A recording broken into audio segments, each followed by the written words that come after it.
Hey, what is up, Village? It is your boy, your friend, Damien Howard, here with another episode of Village Talks. I, as always, am extremely elated, excited. I'm feeling even goosebumps, you hear me?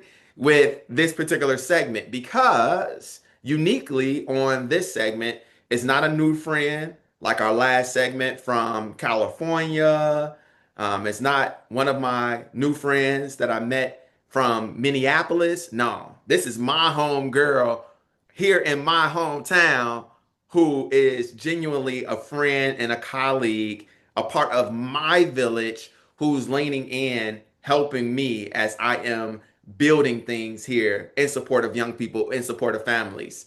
So, y'all, it's about to be an experience that's not even gonna feel like 15, 20 minutes. Like this episode, I already know through stories that are going to be shared, just the relational connectivity that Deborah and I have is going to be amazing. So, with that, Deborah, if you can jump in there, give an introduction of yourself, that would be awesome.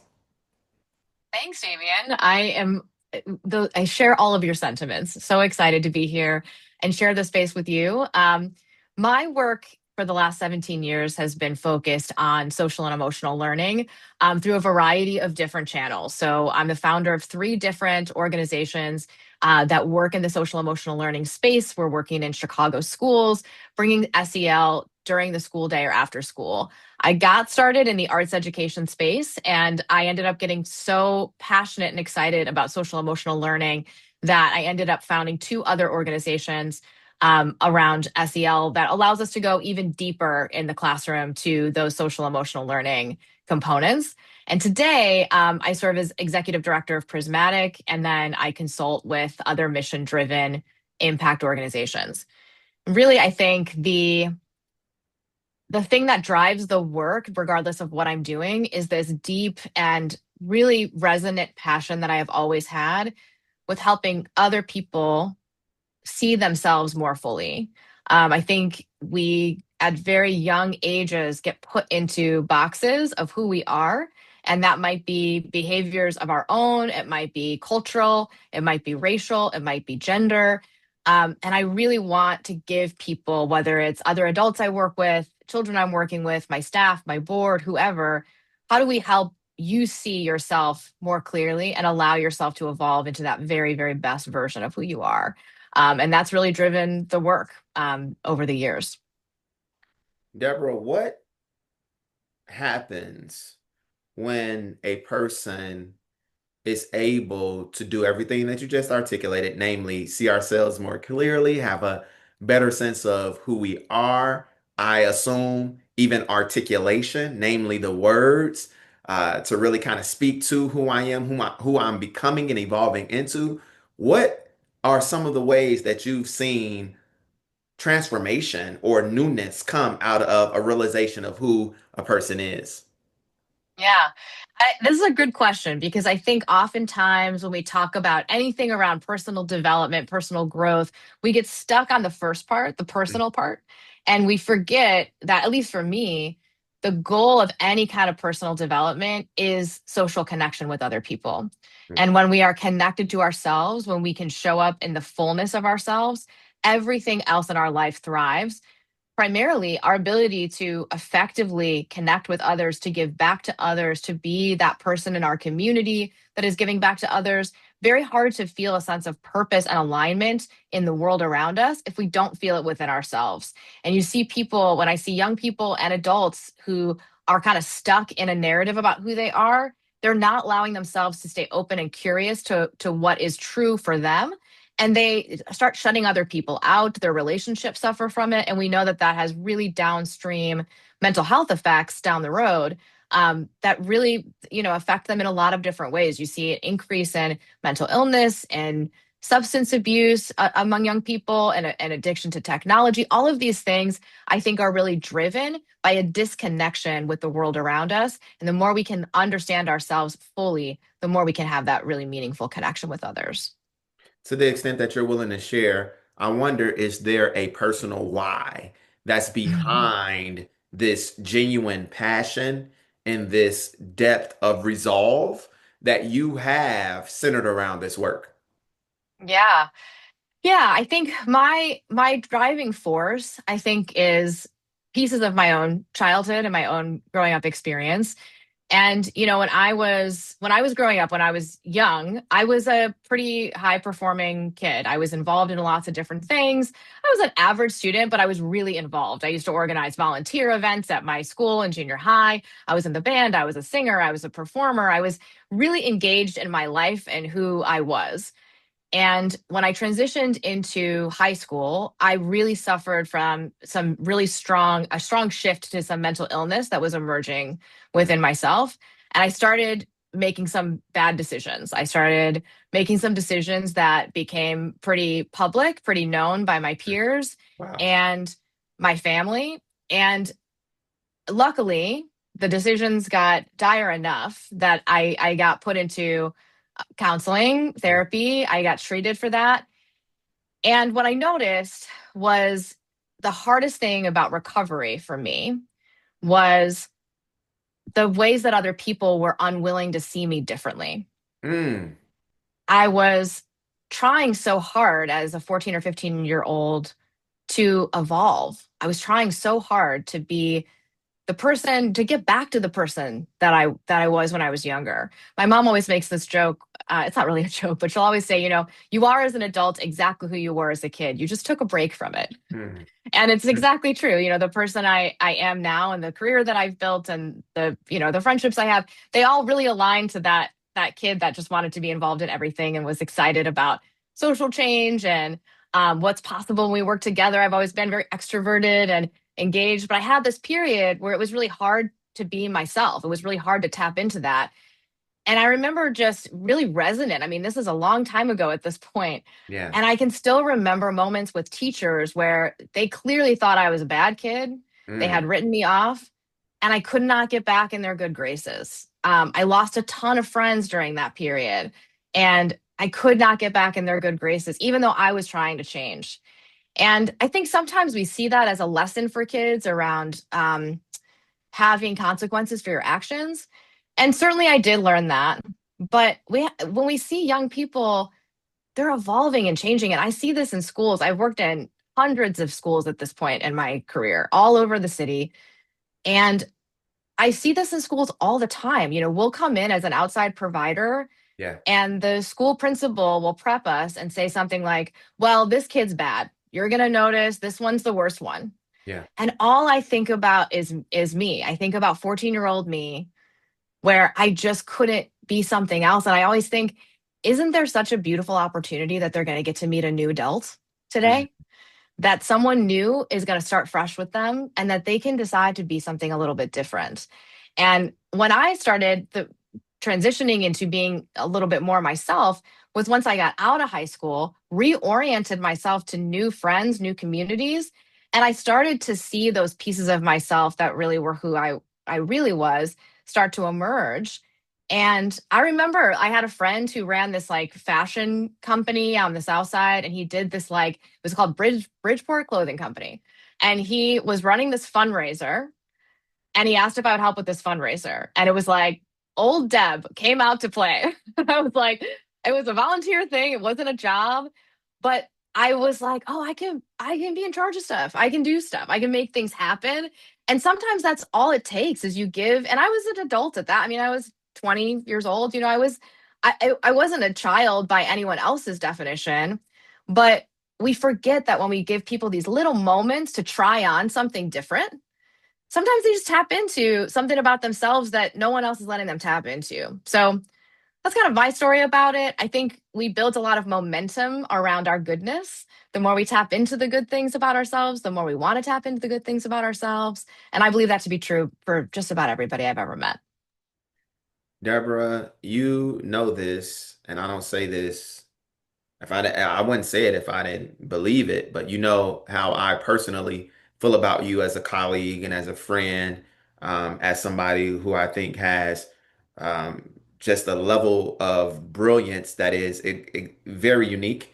And yes, it's brilliance that you are a sharp thinker, but it's your ability to kind of tap in into emotional intelligence, actually, right? And how you navigate rooms because you are emotionally intelligent is something that I've learned from, something that I've gleaned from, and now better because of said experiences. And again, I wouldn't say it if it wasn't true and if I didn't mean it. I'm just not that dude who says stuff just to be saying it, right? So here's my point. You're such a superstar to me. And as a superstar, I potentially would have never imagined that you had this rough patch as a part of your lived experience and journey. I will say, though, uniquely today, as I heard you talk about what you do, the why behind it was screaming at me like Damien. Oh, it's something there. You know what I mean? It's Hmm. not just the what, but there's a story and a narrative behind why Deborah shows up the way that she does and has evolved into who she is, who you know her Damien to be. So I'm curious, to what extent, now let's talk about you as executive director. Let's talk about you as leader. Let's talk about you as consultant. To what extent do you intentionally allow your why to be exposed towards the end of leadership development, towards the end of connectivity, social Hmm. connection, what you said earlier? And I'm asking this question because as educators, as youth development specialists, of course, there's times for us to exercise wisdom and not let the young people know all of the nuances of my lived experience.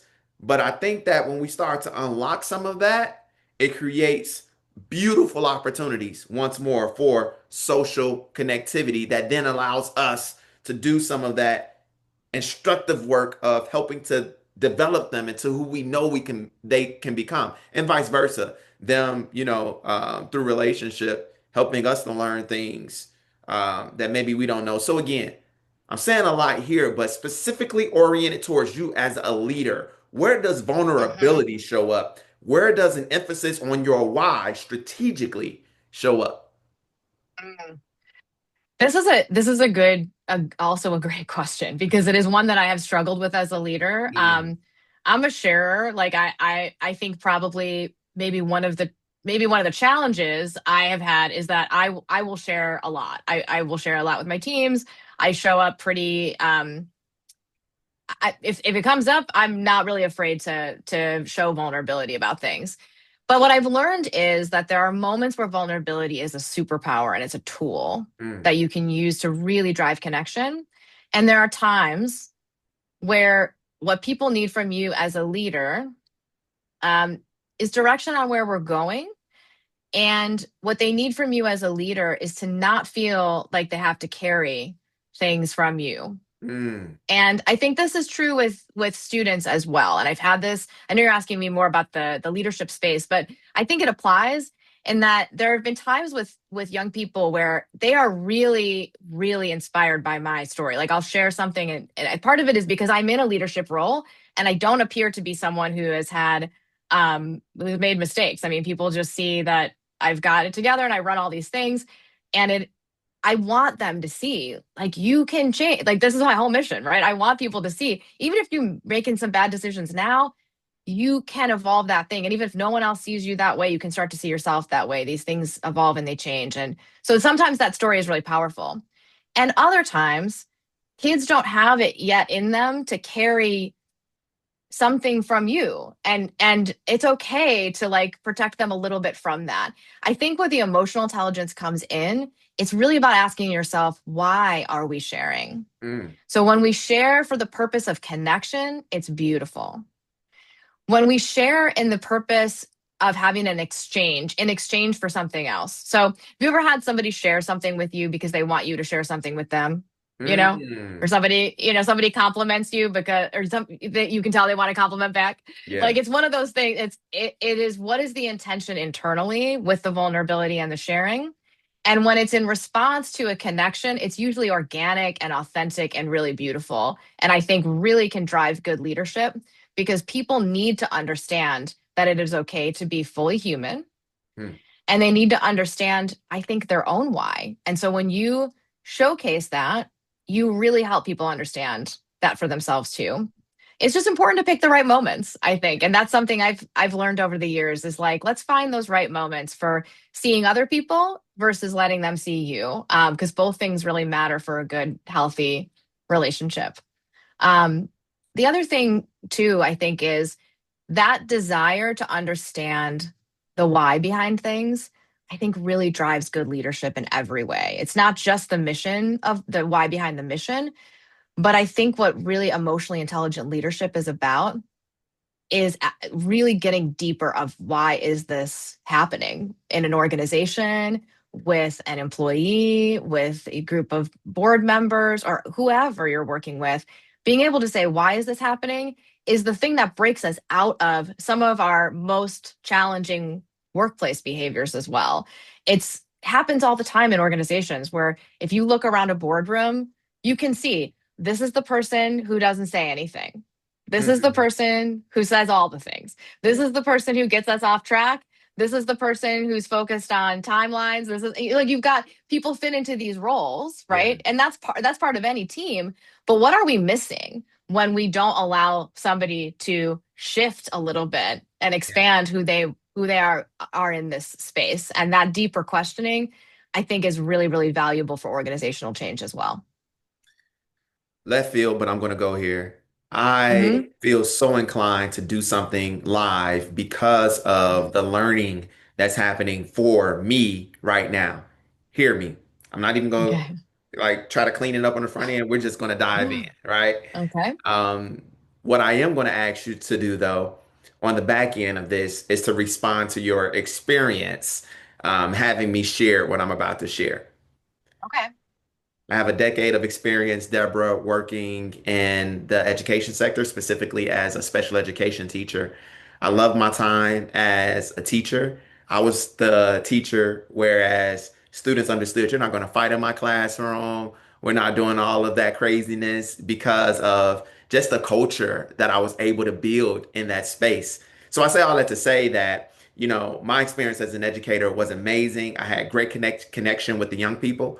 However, in 2017, as a special education teacher at Crane High School, I literally felt a calling, in a sense that I had greater capacity inside of me, nestled inside of Damien Howard, to impact change across my entire city and not Hmm. just in the confines of one school building or the four walls of one classroom. And Deborah, honestly, that is what thrust me into the work that I'm doing right now, right? And fast forward to right now, me literally being blessed to have my hands on a tech tool, whereas the aspiration there is that this will be technological infrastructure where mentor organizations can work together from across the city, points me back to 2017 when I felt that calling from God that you have more in you to impact change on a systems level. How did that feel, Deborah? Well, I mean, it really resonates with me as well. I don't know if that's where you're going with that, but I really, really hear you. And what I will say for my own journey, and what I often say to young people when they're thinking about what they want to be doing is there are so many ways to contribute to the world. The question is, what is your way that aligns with the best of who you are? And, I've had people ask me this question, why aren't you just working in the classroom? And it's not because I don't respect that. It is a beautiful work to be in the classroom, but my skills are on organizational development and growing things. Like I know that that's my skill set. And I'm going to be better at that than anything else I do because that's where my strengths are. That's where I have been gifted with so much opportunity to continue to grow. And so that's where I have focused. And there's some amazing teachers and some amazing curriculum designers and tech developers and systems designers that are contributing to the work in the way that they know how to do it best. And I think that's what we need. Like we don't need everyone doing the exact same thing. We need everybody contributing in a way that they are going to be at their best. You know what? I would really ask for folks, and I never give homework on these segments, but I am going to give it today. That little simple thing that I did and all of the coaching that Deborah is giving us right now surrounding this whole concept of our personal why. I would invite folks to randomly cut this off even if you need to and do exactly what I just did. Speak to yourself, get in the mirror and like talk about what is the resolve or what is the process that has gotten you to where you are right now in your thinking, in your professional space. Because I just think, Deborah, there's something that is really triggering me in the best of ways as I'm talking to you. That importance of us being able to tell that narrative of why we do what we do and not just as I often do. And that's the reason why I wanted to just kind of see how that felt with you. Is I'll go straight to this is what we're doing. This is the stuff. I'm excited about the stuff. I'm excited about da da da da. And people ain't even listening to that. You take that step back. You take that half a step back, and you have some level of vulnerability with some of the instruction again in mind that you gave us, and invite them into the space of who actually are you and how did you get to this point. I think there's really value and power in that. And you just, Deborah, invited us into a wonderful learning moment and experience that was unexpected. So unexpected, excuse me. So thank you for that. I want Deborah to shift a little bit here to a point and segment within these episodes that I've come to be very fond of. I literally am actually not literally, maybe metaphorically or imaginatively is probably the better word, equipping you with a magic wand. You have this magic wand, and with all of your different workflows and the things that you're passionate about, if there was one thing that you can make a positive impact upon, and you have the power to do that by waving your magic wand at that thing, particularly kind of thinking of this concept of the village being activated, youth being developed, barriers being removed. How would you use that wand, Deborah? Mm, there are so many things, Damien. Um, I imagine some people may answer this question with like, what is the change they would want to see? And I think I'm going to answer it a little bit more granularly about education because this is something I feel really, really passionately about around schools specifically, because that's my domain that I'm working in. I think if I could overnight shift the entire education system to be more experiential, to allow students to actually get involved in community, to get involved in projects, to be doing things that allow them to practice the versions of themselves that they could be. That's the biggest shift I would make. I think we focus so much on what I believe to be pretty outdated metrics of what prepares us for quote unquote success, but we're not focusing on the things that prepare us to live a really good life. And I think what we are raising our kids to believe is that if they check all these boxes, that that's going to mean something. I want kids to feel empowered today around their own lives, and I think we only get that when we give them those opportunities to do that. There are models around this, but I don't. It doesn't exist in the public education sphere. I think we're scared to move away from the old models of educating our kids, but that's what I think we would see just a lot of downtake in mental illness. We would see so much more engagement and social connectivity with our young people if we allowed them to be the drivers of more learner centered experiences in schools. Yeah, thank you for that. Deborah, we're going to land this plane, and I am going to load a lot on you for this last segment of our talk. Mhm. And I think I've come to a point whereas I feel better allowing this last part that I am about to give some language to and ask you to respond to. I want that to be the final word. So, yeah, y'all, another amazing episode of Village Talks. I told y'all we were gonna have a blast. I don't know why you all even question me and question that anymore. You better come to anticipate that if I'm inviting my people and people who care about these concepts, all of these talks are going to be amazing. Literally, Deborah, off the chain, right? So I don't know why people keep playing with me. But anyway, Deborah, you have the final word. And what I would love for you to do, and what comes to mind, is to, as a more mature version of yourself, speak to that teenager who was struggling. Mm. And whatever it is that comes to mind, whatever counsel that you would give her, teenage Deborah, who made some mistakes. Some of these mistakes became publicly known, so there's shame there. Maybe there is a sense of like guilt surrounding I'm not representing my family in the way that maybe I should. All of the things. Invite us into a process of you speaking to her. And implicit in you ending this off for us today, Deborah, what I would also love for you to do is whatever final words that you might have, any